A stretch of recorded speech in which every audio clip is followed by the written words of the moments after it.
Hello everybody, good Wednesday morning. How you all doing? I see so many of my friends in the chat. So nice to start my mornings with you all. I'm Kathleen. I'm going to be your host for the rest of the week for these daily creative challenges. And it's really good to be here. So if you are watching on Behance, give me a shout out. Let me see your name so I can give you a holler back.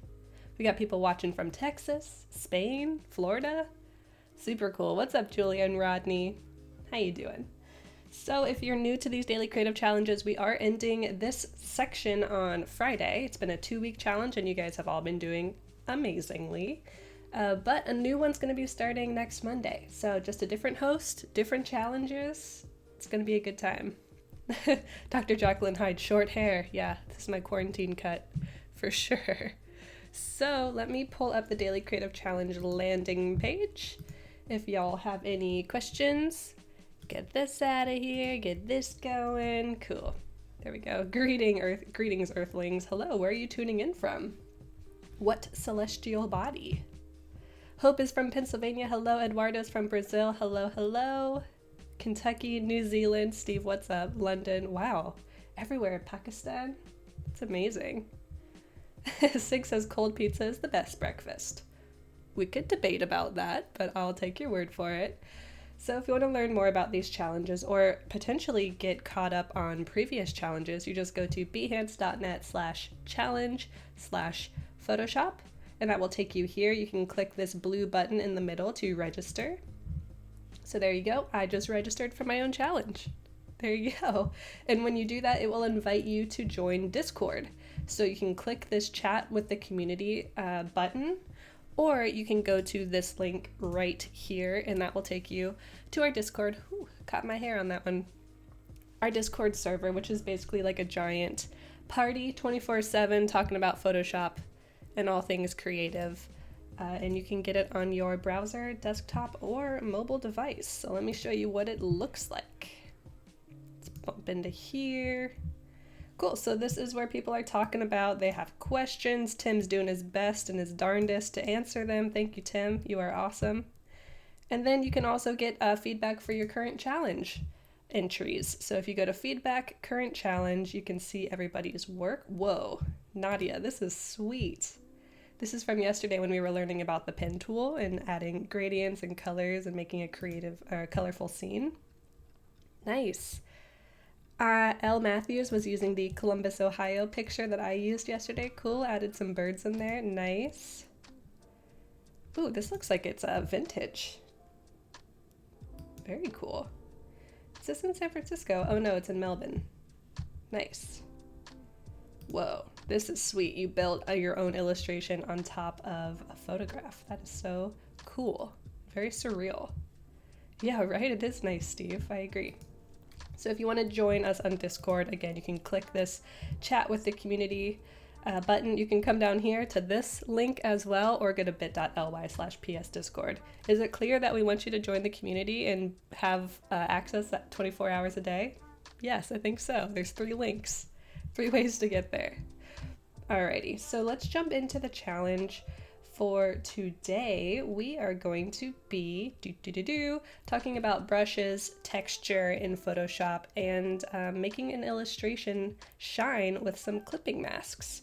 So, backstory, my background is in digital painting and illustration, so I learned Photoshop through the eyes of a painter. And so I think this workflow is a really simple way to jump into digital painting if you are not familiar with it, or just making illustrations and graphics if you don't consider yourself an illustrator or an artist. I think you can definitely be both, no matter what. Paloma says, I love your shirt. You like my Cash Money shirt that I got for like 30 cents? Thank you. Thank you very much. Good morning, Anna. Good to see you. All right, so if you want to work on the same illustration I'm going to work on, you can click Get Started. I put together a really simple illustration of a peacock that you can download, and everything is on its own layer. We'll open that in a moment. But if you want to do your own work, please, I would love to see your own custom illustrations. And then we only have 2 more days. So sad. Don't forget that you can come down here and click subscribe to get notified about future challenges. And you can also scroll down here and check out all of our past challenges. This is pretty wild. You can watch the replays of the video and still get the starter files. So it's pretty much like you can follow any challenge at any time. Whoa, I didn't click anything, but it clicked it for me. That was weird.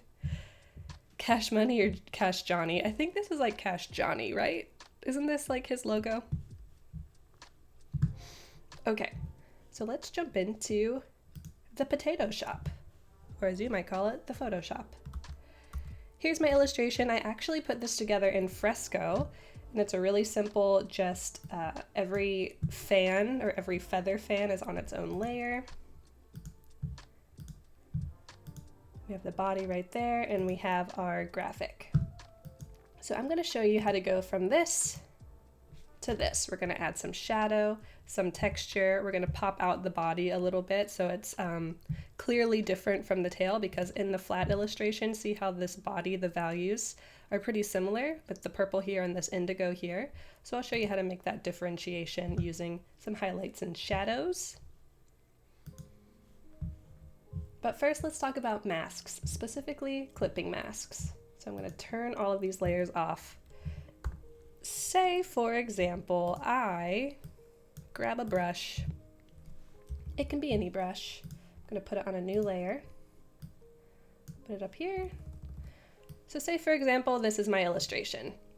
It's a blue ball. It's really the apex of art right here. And I want to color inside of this illustration, but I don't want to have to worry about going outside the lines.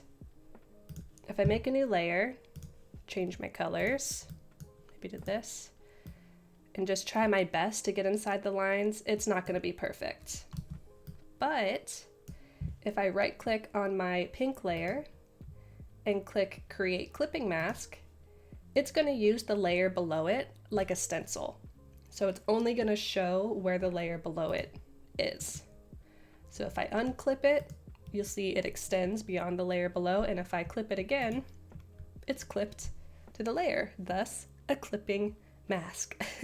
Best ball I ever drew. There you go. It's kind of cool. I mean, you could just post this on Instagram and be like, post some inspirational quote, you'd be good to go.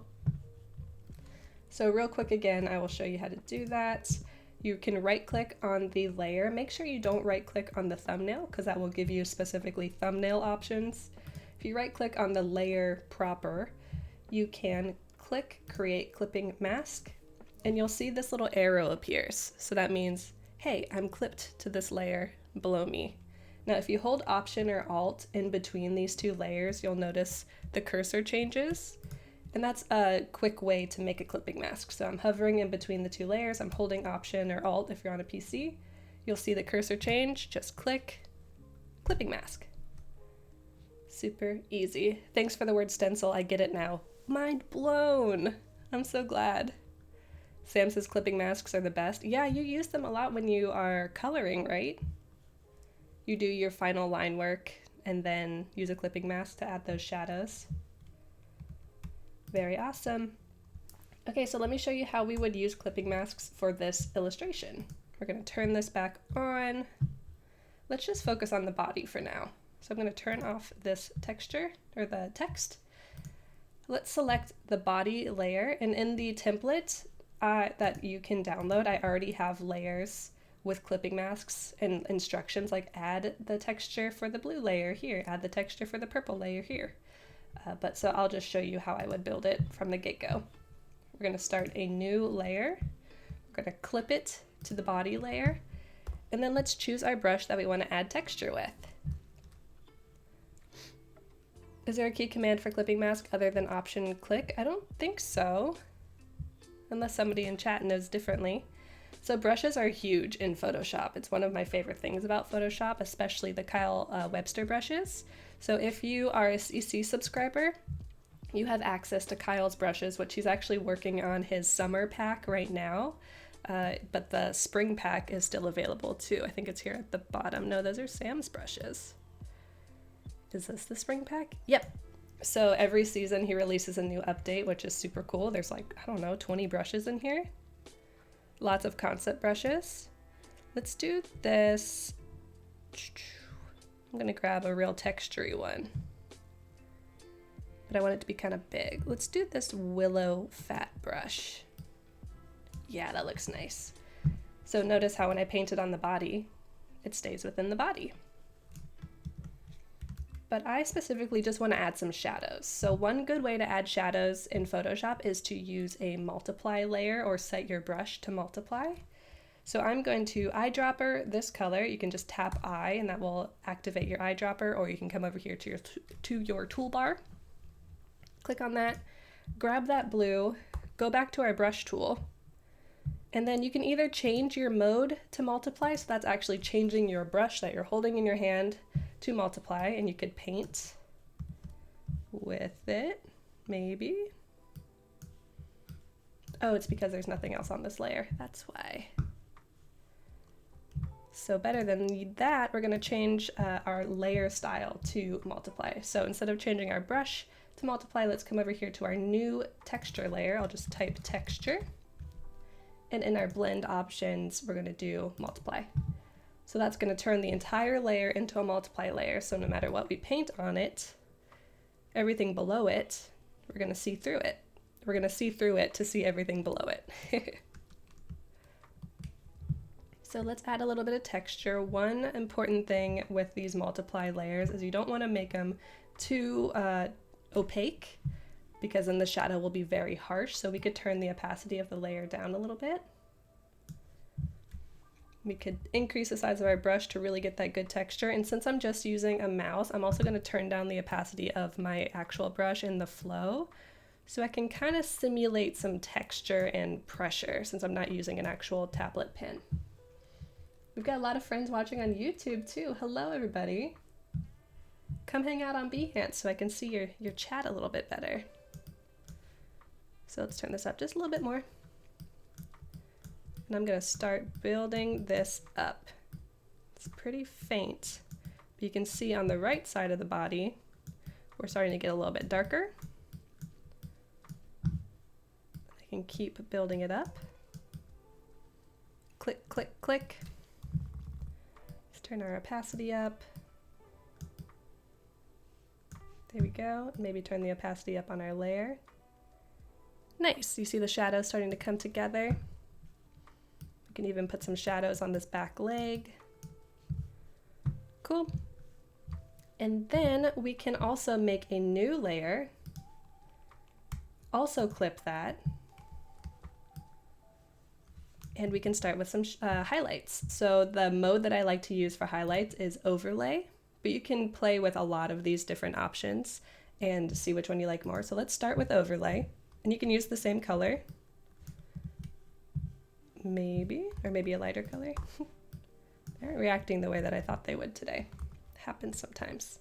Cool, so I grabbed this aqua color from a different set of feathers, and we can start applying that on the left side. So in this world, we're kind of building that the light is coming from the left, so it is lighter on the left and darker on the right.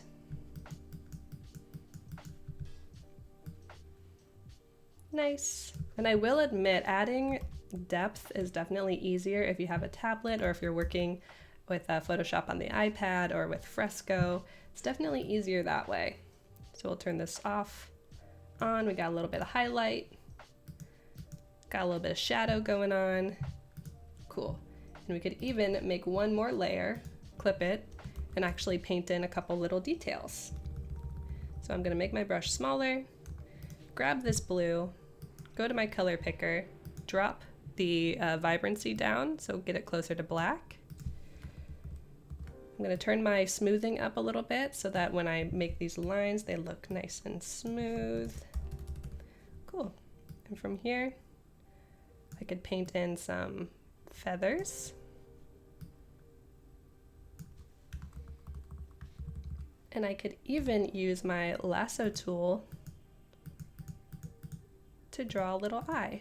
So I'm imagining that this peacock is kind of strutting his stuff. He's got his eyes closed. He's feeling himself. He's feeling good. So then we can use our paint bucket tool to drop that dark color in there. Cute. How do you get Kyle Webster brushes? Krishna, that's a great question. I will show you. So like I said, if you are a CC subscriber, you have access to his mega packs and different kinds of packs that he's made. So, Sultan says, I was in the bathroom for 5 minutes. This is what you do. Is that a good thing or a bad thing?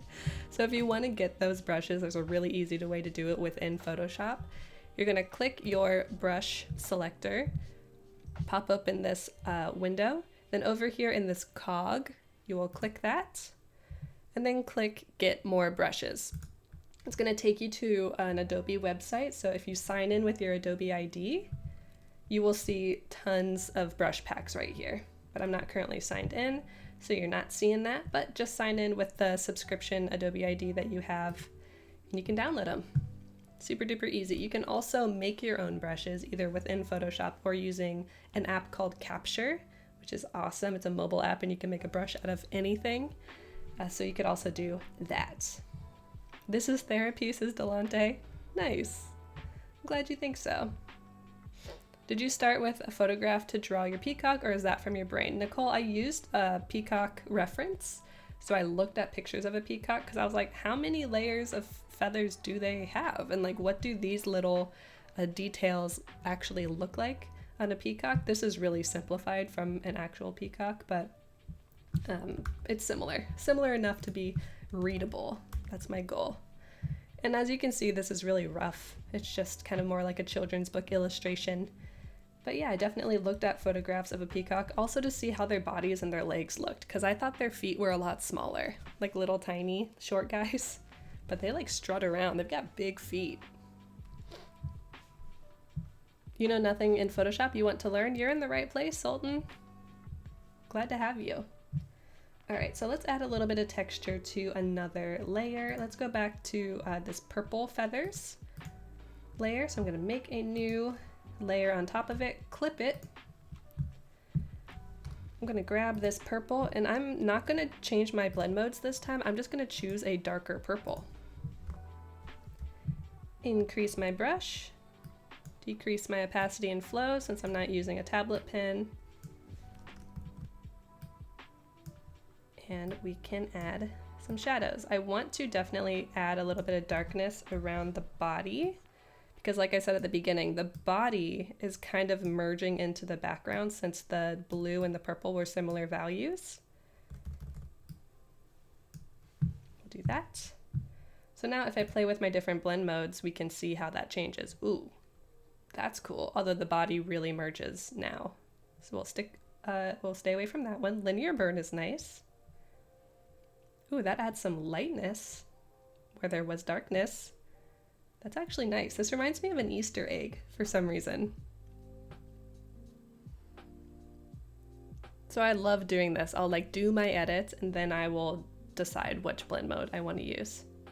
And sometimes doing this will change the whole direction of the illustration that I'm doing. Like, oh wait, this looks awesome. I'm just gonna keep doing this over and over again and I'll get an end result that I was not expecting. Let's go with linear burn. And then I could even take an eraser and erase away the texture from these pink areas so that they are a little bit more visible. They still pop. I hate using the word pop when talking about art because nobody wants to hear from an art director, I just make it pop more. It's like, what does that mean? Clever says, I used to have peacocks and a peahen. Cool. Did it just strut around your property doing whatever it wanted? That's awesome. Trisha says, what's different about using Fresco for painting instead of Photoshop? It's really just the hardware. For Fresco, you're using a mobile tablet, so you can be anywhere to use it. You don't need the internet. You don't need the internet for Photoshop either, but you just need an iPad or a Windows Surface device. It's a little bit more intuitive. I was talking yesterday during my sketch party that painting in Fresco, I tend to think about it more as if I'm really traditionally painting. That's how I'll build my paintings, whereas in Photoshop, I'm a little bit quicker to use blend modes and smudge things and really make it more of a composite. Delante says, I say pop to my students. Ooh, I don't know if they like that or hate that. Make the logo bigger. Oh, I know. I want it in red instead of blue. Oof. Michelle says playing around with the blend modes is a great way to lose track of time. Yeah, seriously. So I'm gonna go back to this body texture and actually erase some of the shadow from this side of the head. If you didn't know, if you are using the brush tool, you can hold shift and draw a straight line. So I'm just clicking, holding shift, and erasing a straight line. Down. Nice. And then maybe I will use my brush right there. Cool. So we could keep going with this. I will just go to my finished piece. Boom. The finished piece I think I completed entirely in fresco. So I made all of these layers and did the blend modes and everything to add the lighting. So I'll show you really quickly how I did the graphic. Since everything is built out into different layers, like the body and the different feathers, I just have this graphic and I moved it below the body layer. So if I move it back on top, whoops, I don't know what that is. But if I move it back on top, now it's covering the body, and if I move it below, I don't know why that exists. Now it's behind the head, so now we have a little bit of depth there as well. And I didn't show you this as well in that template file that I provided. Down here at the bottom, you can easily change the background color. All you have to do is double click this color swatch and watch it change. You could go to white, you could stay with black, you could go somewhere crazy in the middle. But I really like that. Ooh, that's hard to look at. I kind of like this really deep, dark, saturated, almost like midnight sky background. We could add a little bit of texture in the background if we were feeling feisty. Turn the smoothing down.